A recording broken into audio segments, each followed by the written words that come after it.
Welcome back to second day of our conference on corporate communication. Those of you who are joining us, welcome. I appreciate you getting up early on the second day. I know it was a beautiful day in New York yesterday, and it portends to be a beautiful day today, but because you can't see outside, I want to keep you inside for the conversation. So this is a conversation that we have set up between Ray Karcher, who is directly in front of me, and Good morning. Stuart Smith, who is to my left. These gentlemen are representative of agencies and where they are going. Ray is the non-executive chairman of Ketchum. And he was the global CEO of Ketchum for 12 years, and in that tenure, Ketchum grew 3 times its size. Who's counting? Who's counting? Obviously, somebody in the accounting office is counting at how large it grows. He's been a force in the public relations profession as the chair of the Council of Public Relations Firms and a trustee of the Institute for Public Relations. He's moving into his next career as a college professor at a small university in Boston, not Harvard, but Boston University as a practice chair. For all of you BU, all right. BU graduates in the Golden Warriors. I didn't think we'd get something from that, but at any rate, a great institution, as good as we are at Baruch, but we welcome you here. And Stuart Smith is now the global CEO of Ogilvy Public Relations, and has held that position for 2 years now. Yes. And before that, he was the CEO of Edelman UK. You'll notice from Stuart's accent that he is not from around here, but he has become a New Yorker since coming here. He is responsible for all of the programs that Ogilvy Public Relations has throughout the world with organizations that you probably have heard about, such as Nestle, Reed Smith, Merck, Anglo-American, and Amex. This is the conversation that I've invited Ray and Stuart to have. They are going to make some statements about what they see as the future of our profession as we go forward. So I'm going to turn it over to our guests. Thank you, Michael. Thank you. And good morning, and thank you very much for the invitation. My pleasure. Stuart and I have been talking with one another, very excited to be here this morning. Of course, I'll allow him to speak for himself, but we decided to allow me to kick it off. And what we're going to try to do today is discuss what's going on in the public relations business, and particularly taking a look at what's happening in the world of the Chief Communications Officer and how that is impacting the agency business. That was Michael's original ask, and that's how we've been focusing our discussion for this morning. And kind of want to take a look at it as almost an inverted pyramid. Take a look at what are the macro trends that we see out there. What are the global trends out there in business, in society, and what are the concerns of chief executives and of people leading major institutions. Then take that down to how does the corporate communicator respond, and then how does the agency then support the corporate communicator. Fair summary, Stuart? Okay. No, absolutely. Okay.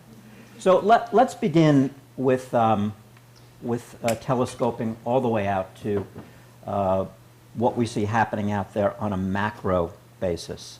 And I'm just going to tick these off. I'm not going to get into great detail on any of these. I think many of these, I know many of you are researchers. You look into these things deeply. You're watching these things, and you see them. And if you're not researching them, we live them. Not only in business, but we live them as citizens of the world and citizens of the countries that we come from. The speed of change, just blinding. Again, these are macro trends. These are issues, challenges out there that we all need to be looking at, and institutions particularly, and top management CEOs. Sustainability, particularly if you're a manufacturing business, access to resources and the quality of those resources. Cybersecurity and privacy issues, big issue, well, around the world, but particularly in Europe right now, the privacy issue. Diminishing confidence in institutions of all types, whether it's government, whether it's religion, whether it's business. Hyper-transparency, everybody knows everything, whenever they want to know it. Activist stakeholders, people want to be involved. They're watching, they're concerned, they want a voice. The rise of the developing markets. Stuart spent a tremendous amount of time in Asia, but beyond Asia, looking at Africa today, and looking at mass migration. These major shifts in economics and major shifts in populations are going to have a profound effect on our world and on our institutions. The global dialogue that we're in, and this is all about a global dialogue. Social media, of course, and I don't know whether that should be at the top or the bottom of the list or somewhere in the middle, but I think that impacts everything. And influencers, and perhaps I would group that with the activists and the shareholders and the stakeholders, but influencers out there. Corporate social responsibility, the transparency that is out there, the hyper-transparency that we're living with, makes social purpose and makes the public concern extremely important. At a time when every constituency knows what every institution is doing, how those institutions behave really matters today, more than ever. So those are kind of the top line meta trends, you might want to call them, that are out there. I have more research here, and I'll just spend a moment on this, and then then we'll flip it over to Stuart for a moment. But I just want to spend a moment. There were some, and many of you are researchers, so I'm sure you're familiar with a number of these studies. KPMG, PwC, the Said School at Oxford University, and Heidrick have all done important research into the concerns of chief executives, and many of them have then taken a look at what the impact is on communications in those organizations. So about a year ago, KPMG puts out a report, I believe, every year. What were some of the top concerns? This is not inclusive by any means. You couldn't fit it all on a small index card like this. But what were some of the top concerns, and what were some of the relevant concerns to us in this room of chief executive officers? Customer loyalty, competitive threats, new entrants into their businesses, and technological disruption of their businesses. Employees, retalenting employees. As their businesses change, how do they retalent their companies? How do they align their employees? Change management. Geographic growth, we touched on before. Regulations, both in the countries that you're in and across the border. If you're doing business in a new country, how do you start navigating a new world of regulations, a new body of regulatory demands? PwC rolled this out at Davos in January. This is pretty fresh stuff. The top CEO concerns, and again, not inclusive, growth. Operating in society, shareholder expectations. Measuring and proving performance, and not always on the hard financial metrics, but around business strategy. How can I measure and prove that my business strategy is making sense and is working? How can I measure and prove that the values of our company make sense? How can I measure and prove that the purpose of our company makes sense? And then 50% of them, this is the PwC Davos January study, 50% cited how they brand their companies as a top concern. So half of them are talking about the communications and branding of their companies. Again from PwC, and then I'll just briefly go to the Said Oxford study. Again from PwC. CEOs see the need for consistent, dependable communications. They see the need for transparency and trust. They think that's critical. The Said Oxford study, which is great, and there's plenty of YouTube on it if you haven't seen it. It's a good study. It was done with Heidrick. It's about a year old. Speed of change. Listen to this one. A CEO speaking, my personal growth. I have no training to be the communicator in chief. Again, from Said, Oxford, there are more audiences, more languages, more modes. How do I deal with this? So that's kind of the macro environment that we're in now. We enter the world of the CCO, enter the world of the agency, and how do we begin to help and support and make sense of all this that's going on out there? Thank you. Right. I mean, I don't know whether this is going to flow in a completely linear sort of way, but for those that have seen my CV, I'm a bit of an academic turned PR creative sort of person. So I think it's really interesting to speak with academics because I think the industry is in quite a lot of turmoil and change in a really good way, not in an uncontrolled, crazy sort of way. And I think there needs to be a meeting of people who are looking at the theory of communications and the people practicing it at the moment. We probably need that conversation more than we've ever needed before, based on what Ray's saying and what hopefully I'm going to say. I think the industry has changed. The PR industry in general has changed a lot. I think if we look back about, say, 10 years ago, we had sort of ended up in a situation where we'd become really quite narrowly defined as an industry. But if you go back another 10 or 15 years to probably the time when Ray and I entered the profession, when I went into an agency called Burson Marsteller, it had public relations over the door, but inside there was an advertising agency, the largest direct marketing campaign in the UK, a creative department, a research and planning department, and we did speak to some journalists and some politicians and some stakeholders at the same time. And it's almost as if somehow we allowed ourselves as a profession to be very narrowly defined. And now actually, in my view, we're sort of coming back to the future. And we're finding sort of PR agencies re-diversifying back into skill sets and into areas which they previously had. Interestingly, I think that if you look at the sort of the institutional communications, as Ray would call it, the corporate communications work, and then there was always something called brand PR as well. And I think, again, 10, 15 years ago, that was seen as something that was nice to do, but from an agency point of view, it was fairly sort of low rent, the margins weren't very good, and it wasn't somehow as important as all the institutional stuff and public affairs work and the crisis work that other people were doing. I think, again, the situation is inverted. There is a huge importance now on B2C communications, and Ray and I were talking a little bit about how PR is evolving and how, on the one hand, we have the CCO. I mean, I'm a corporate communications practitioner myself, but I'm sitting inside a very B2C, very creative-led, integrated agency. And I think that what we see now is that the CCO has all the most difficult jobs that they've always had, and it's getting more and more complex.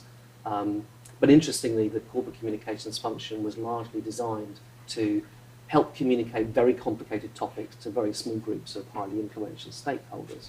And actually, on the other hand, the CMO wants to communicate one very compelling, highly beautifully honed idea to large groups of consumers using all sorts of channels.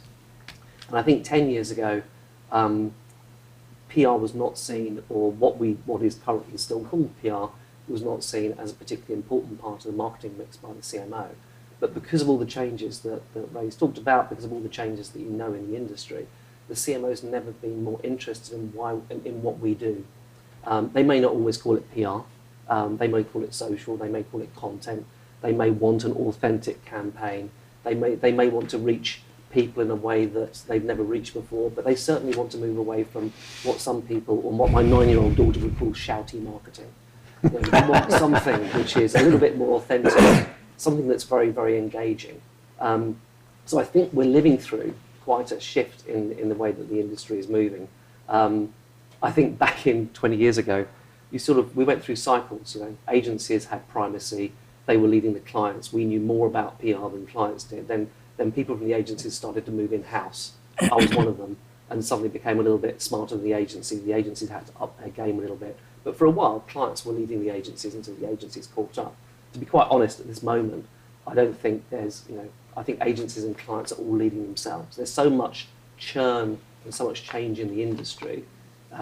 There's never really been a more interesting time. And to be quite honest, that's why when Ogilvy tapped me on the shoulder and asked me to move over, I realised that I had been doing more work with advertising agencies and creative agencies than actually my own PR colleagues. And I thought that, you know, while the disciplines are collapsing, while everything is changing in the way that we're going to talk a bit about, I thought the safest place to be, the most interesting place to be, would be inside a sort of an integrated communications lab called Ogilvy, where I could try and figure out what the role of PR might be in the future, not just for CMOs, but also from a chief communications officer's point of view. Because I think we are going to live in a world where it's, I think we were saying yesterday, it's sort of bifurcated. Mm-hmm. I think that's enough. Is that enough? I'll stop there for a tick. Okay. So, both of you see this amazing change, and you see the profession as moving in a direction that is, as you said, back to the future, and it's more integrated. Could you elaborate on that in more detail? I mean, we've had the larger macro look at this. How does that work out when you are working with multinational corporations, sovereign wealth funds, governments, the organizations that you deal with? Well, interestingly, I think that I have a point of view, I suppose, that as we bifurcate a little bit, the practice of corporate communications has to modernise. It has to become more social, more creative, more content-led. And in fact, corporate communications needs to steal a bit of the armoury that marketing has always used. I remember interviewing some people in Brussels for a job to run our Brussels agency, and there was a woman who came from a very large American company who was the chief communications officer, public affairs lobbyist, basically, in Brussels. And I said, why would you want to come and join Ogilvy? And she said, well, I'm so bored just doing these straightforward stakeholder programs. I think that we need the creativity in how we lobby, because the standard practice is just not cutting through. Mm-hmm. So if lobbyists are even saying we need to get creative about how we change people's opinions, I think we need to steal some of marketing's clothes, even in the traditional corporate space. And on the CMO side, they want content and programs which are more authentic and more influential. So I think we're seeing lots of different things happening. Ray and I were talking about this. You know, we have CCO clients and we have CMO clients, and everything is true. There's nothing that you could ask me and say, is this true? I'll say yes, because it will be true with one company with a particular CCO and a particular CMO. But we're seeing companies trying to work out how marketing and PR fits together. I do think there are some CMOs that are looking at chief communications officers and their departments and saying, I really need more of what you're doing. And they're thinking one of two things. One is, you're not up to the job, you don't know how to scale it. And, oh, you understand what I'm trying to do, you can scale it. So, you know, and that's leading to a lot of sort of churn and change on the client side. And I think, I don't know whether I can speak for Ray, but I'm getting involved in helping both sides of that equation deliver communications programs. And you roll that back up to the concerns of the chief executive that we were talking about before, not necessarily just a private enterprise, but any large institutions, and institutional the work that public relations has traditionally done, that corporate communications has traditionally done in building institutional reputation and trust is high on a top executive's list today. And so this is a very interesting moment that Stuart was talking about at a time when we're working more closely with our marketing colleagues and doing a tremendous amount of everyday work with them. How do we make sure that we also continue to look after the institutional interests as well? It's very interesting that you focused on trust, building trust, reputation as something that you work with your clients on. I've always found that those intangibles are very difficult to manage. Could you speak a little bit about that? And some of the, and you don't have to name names of the companies that you work with, but the ones that are successful at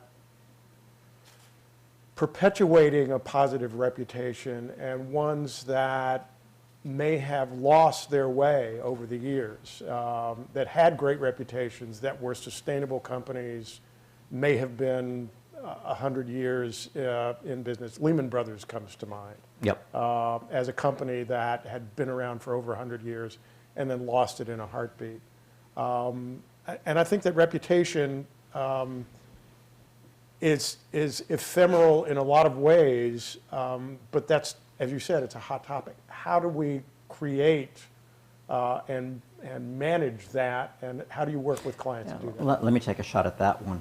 I think that if you go back to the very beginnings of the development of public relations and corporate communications in this country anyway, and certainly take a look at the work of Harold Burson and what he is saying today.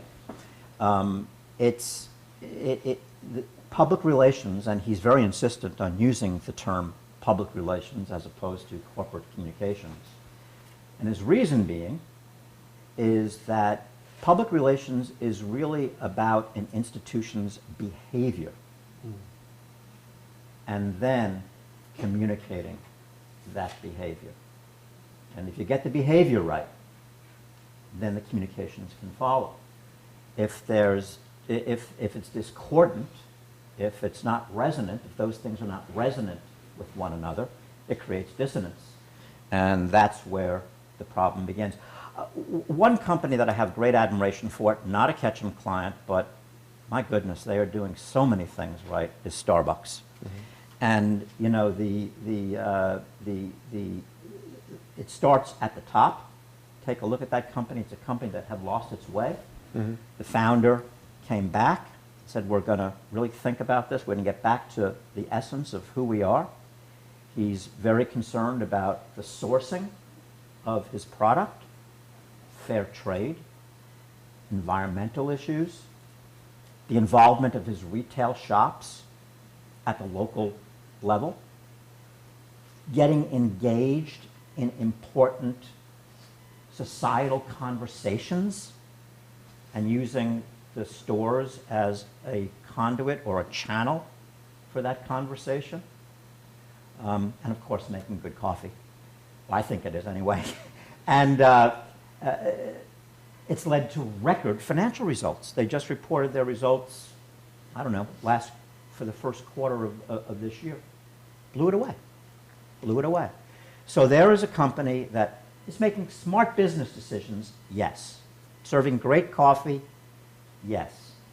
But it's that other stuff that matters, that they really execute against, that is making a big difference in terms of how their customers and employees feel about them and how the world looks at them. Can I build on what you were saying? Sure, You mentioned a word earlier, which was hyper-transparency. And I think it's worth talking about what's pushing marketing and PR closer together. And it is hyper-transparency. I think all the data that I see on different brands that come through from the CMO side, from the consumer side, consumers are more concerned now about the corporate reputation or the character of the organisation that they're buying products from than they've ever been. Obviously driven by hyper transparency, social, digital, and all the things that we know and love. And that's what's got the CMO interested in what we do. And it's got them very interested in how well we actually manage the character and reputation of the organisation. That's what's causing the conversations inside, on the client side, between the CCO and the CMO. I mean, I'm using those phrases rather sort of loosely. And that's what's causing the interesting blending and merging of the disciplines. It's why they want a little bit more of what we do, and it's causing a shift in the CCO side, because we talk the language of reputation, they talk the language of brand. When we say media, we mean journalists. When they say media, they mean an ad buy.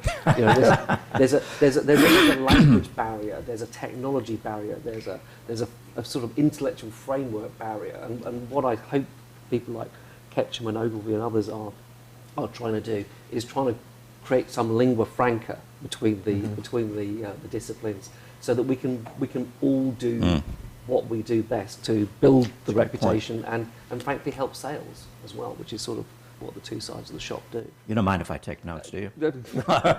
That's a great point. You both mentioned, Stuart, you mentioned character, and Ray, you mentioned, not by name, but Howard Schultz as the leader and the founder at Starbucks. Yeah.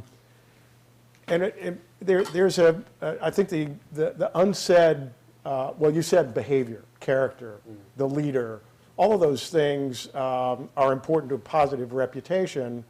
What happens when you have an organization that doesn't have a Howard Schultz, that doesn't have a positive, strong character or ethic or set of values? I guess what I'm saying is that the precursor to having a good reputation would be to have what used to be called, maybe 30 years ago, but is coming back, a strong corporate culture. And would you work with an organization that comes to you, they're having problems, they don't have a strong culture? Would you even take that on as a client? It would be very expensive, wouldn't it, Ray? That's really what change management is about. Right. Okay. Yeah, exactly. Okay. And change management is, again, when we talk about the marketing, communications, the branding, and the institutional elements of communications, institutional reputation in communications today. Change management is an important part of the institutional reputation portfolio, and it's growing very quickly.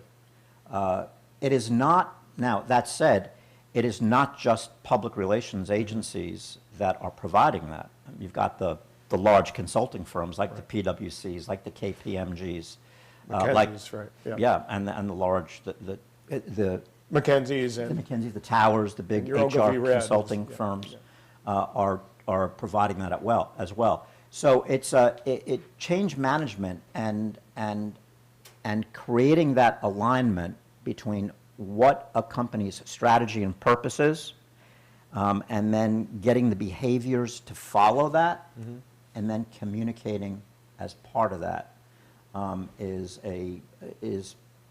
highly important today, and is a rapidly growing part of not only the agency business, but it's a very big part of what communicators inside companies are doing today. If you take a look at, there's an Arthur Page study that just was published, which is called the new CCO. I don't know if you've covered it. Well paid, yeah. Yeah, if you've covered it here, but transforming enterprises in a changing world. And when you take a look at the 5 top findings, they are saying that that there are new job roles and new job descriptions. Culture czar is one that was noted in the report. Engagement designer, engagement leaders, and it can be internal and external, but so much of this now is behavioral scientists. is something. So there are new roles, and there are new job descriptions, and there are new charges being given to the corporate communicator today. I don't want to be selfish. I know the audience has lots of questions. You've been very patient. Do you mind if we open this up for questions for the last Please. 15 minutes? So, questions from all of you. We have one here, and one here. We have a mic. Would it help with the microphone or not? I can speak pretty good. Okay. I can hear you. And your name and I'm Dan Laufer. I'm the head of School of Marketing and International Business at Victoria University in New Zealand, in Wellington. welcome. Thank you. I have a question related to political marketing, communications, and Donald Trump. Who? Sorry, is that the time? I've really got to go. I haven't heard of him. We've gone almost an hour without mentioning that. I want to focus on it from a communication standpoint and the effectiveness of communications and kind of changes over time in, I guess, the effectiveness of political communications and his success. And I was very curious to hear your views on that. The repetitiveness of messaging. You don't have to be political if you don't want to, but it's... Oh, listen, I'm the Brit. Yeah, you got to take the first bite of that one. Sure. You know, I will not make a political statement here, but I don't think that we should be all that surprised at what's happening here. If you take a look at the way Obama ran his campaigns, his first and his second campaigns, and he identified constituencies that were extremely important to him in terms of winning the election. He mobilized social media in a way that really had never been seen before to reach those audiences. And he resonated with those audiences. And not only did he get their vote, he got people out to vote who hadn't voted before. So talk about behavioral change. And if that is the highest purpose of what we do in the communications world is driving behavioral change, he certainly created the roadmap, or his campaign did, and him, in how to drive a campaign in a very different way than had ever been done before. Now, regardless of what you think of Trump and his politics, he's done the same thing. He's tapped into a constituency. He's tapped into a zeitgeist in his constituency. He's tapped into concerns, fears, and he's doing it much in the same way. So I don't think that I don't think that the techniques are all that different. I think Trump has taken the use and the application of social media to a level that we've never ever seen before. I mean, and is much more not only not perhaps sophisticated, but much more intuitive about it than anybody that I think we've seen before. He's broken a lot of rules, though, hasn't he? I mean, if we'd read the campaign tactics in advance as PR people and said, "Oh my God, you're not really going to do that, are you?" I mean, there's a lot of rules that he's broken. I mean, I'm looking at it sort of dispassionately, as you say. I mean, I'm not talking about the politics of what he's saying or how he's saying it, but he appears to be breaking some rules, and actually that's sending a lot of the sort of the standard political communications campaign model people sort of running for cover, not quite knowing how to get control back of the news cycle. When he's breaking all those rules, and that was my main take out observing this for the first time sitting here in the country rather than sort of reading about the primaries from 3,000 miles away. I guess my point is that the people who support him believe so deeply in what he's doing that that breaking the rules is okay, because that's probably part of what his brand is about. Yeah. Anyway. Okay. Sonia, you had a question? Yes, I do. I've done similar. Sorry, I'm Sonia Verwey. I'm the head of school at the School of Communication at the University of Johannesburg. And I've done similar research amongst agencies in South Africa, seeing how they're meeting the challenges. And my sense really is that they're not. And I'm asking you whether, in fact, you do feel that agencies are rising to the challenge. And I do have a question as to whether, in fact, they are really able to meet the challenges in terms of the context in which business has to function. The number one complaint that the agency or that the business owners have is that agencies do not understand their business and therefore are unable to advise them on a strategic level. And a lot of what you've been saying as to the challenges, and even if you look at PR as behavior, it goes to the purpose of the organization. And I'm not sure that agencies are, I think they're so used to doing execution and perhaps not really functioning at a strategic level. And I would be interested to know whether you think that the agencies are able to actually meet the challenges in these contexts. I'm happy to take a bite of that. It's interesting. I mean, I would agree with you in some markets. I mean, I think the practice of PR is still relatively young. Harold's a sprightly 90 whatever years old he is, and I started there. So the industry is still quite young, and so that's one dimension. It's still a young industry. It's still developing. It's still growing. It's growing at different speeds in different markets, and those markets have different expectations of PR. And I think it's sort of, it's very, again, almost anything can be said to be true about PR in some market. It depends on the sector, the client, whatever. I do think that PR, as it matures in the market, as it develops, does get a more strategic role and does start to develop a strategic capability. But it's the role of the industry in that market to make sure that it doesn't get boxed into that sort of executional kind of role. And I think the new CCO paper from the Page Society, Ray and I were just discussing earlier, as CCOs, we have been, because I've been one, we have always been trying to make what we do more important to the company and more relevant to the CEO and more relevant to the CFO.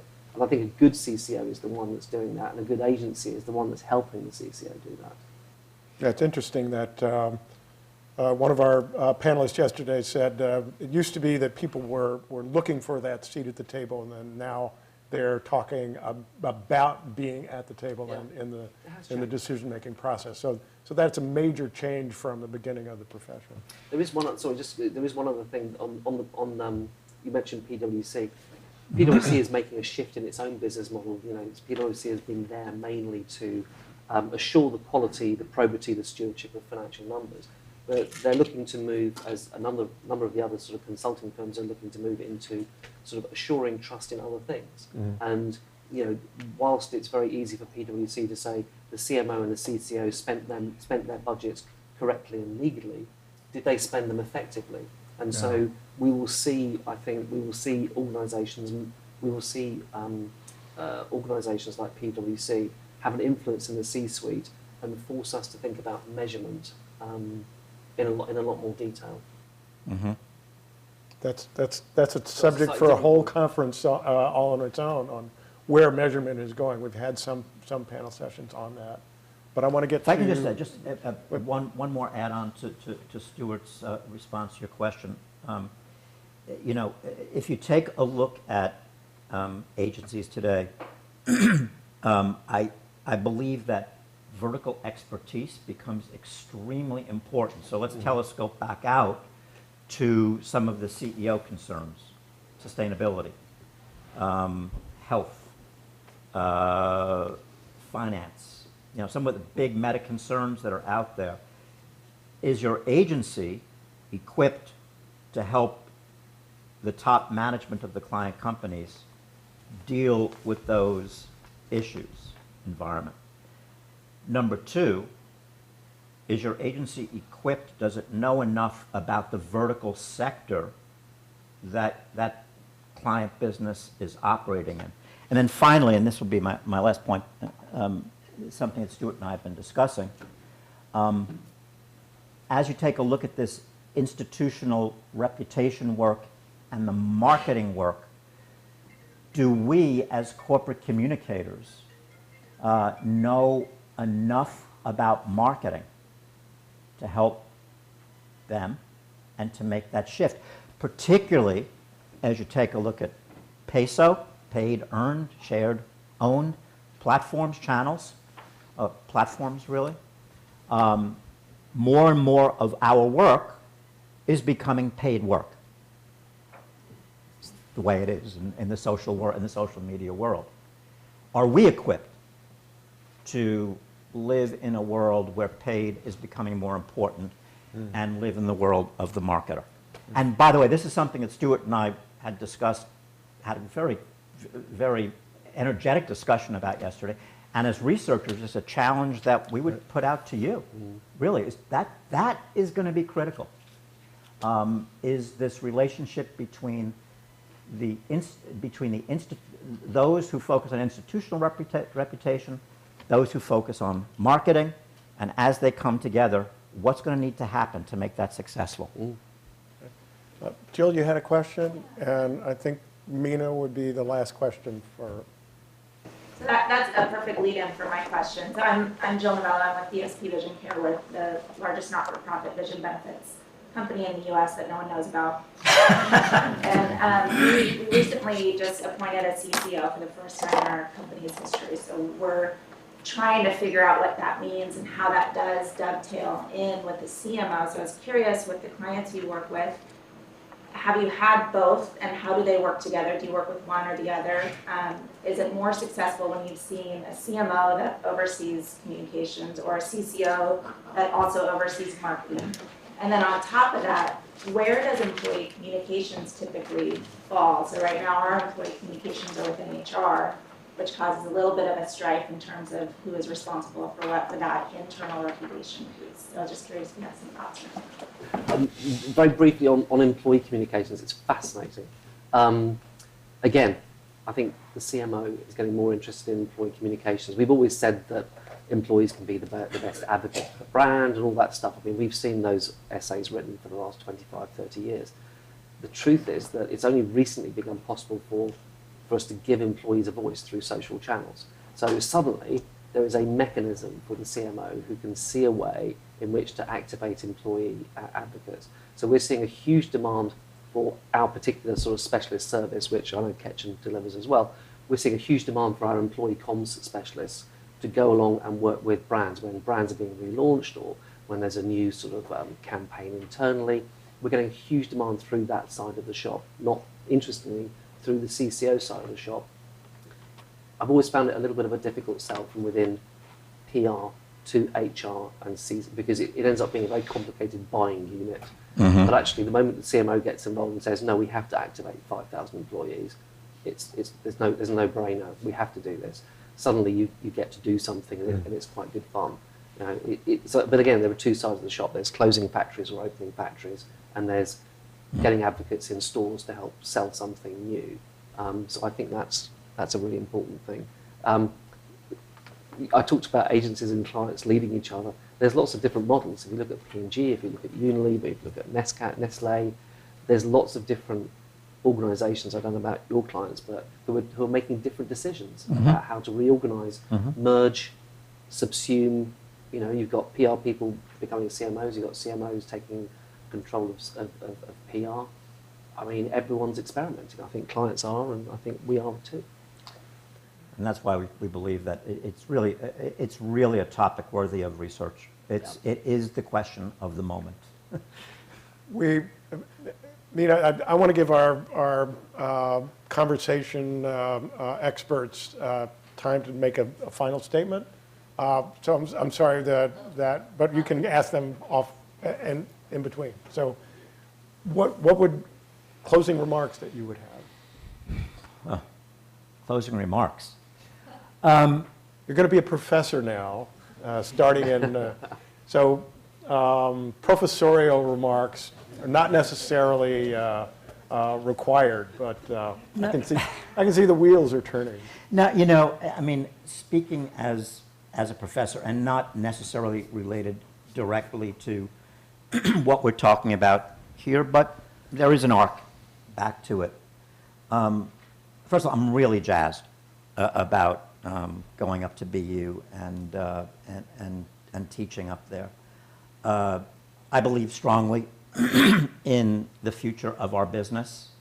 And wherever this falls out in marketing, communications, institutional, neither of them are going away. We need to be able to do both and do both very, very well. And I feel a tremendous, I'm tremendously excited about helping that next generation move into their careers, start fulfilling their ambitions and desires, but also helping us move our business, as largely our industry, where it needs to go. I could not be more excited about it. And I'll just finish by, I want to just to answer, to just put some specificity around that. If you take a look, now this is here in the States, the stats, these statistics are here in the States. Take a look at the millennial generation. And these statistics are pretty new. They're probably about exactly a year old. So our Census Bureau put out a report. The millennial cohort in this country now is at 75 million. They eclipse my generation, the baby boomer generation, which is at 60 some odd, 66-ish, if I remember, 66 million in this country, if I remember correctly, and not growing, while the millennials and the Gen Zs coming up behind them are. It's real.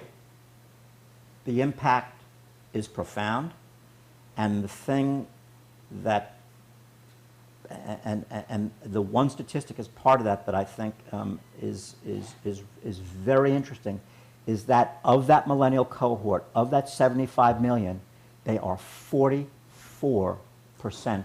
diverse. This is going to make all the difference. When they will become 75% of the workforce by 2025, and they're 44% diversity numbers.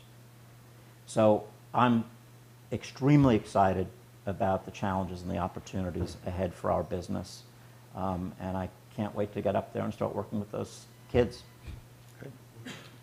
Stuart? And I agree with all that. I think diversity and inclusion as an industry, we have to become more representative of the target audiences that our clients are trying to reach. So I definitely applaud that.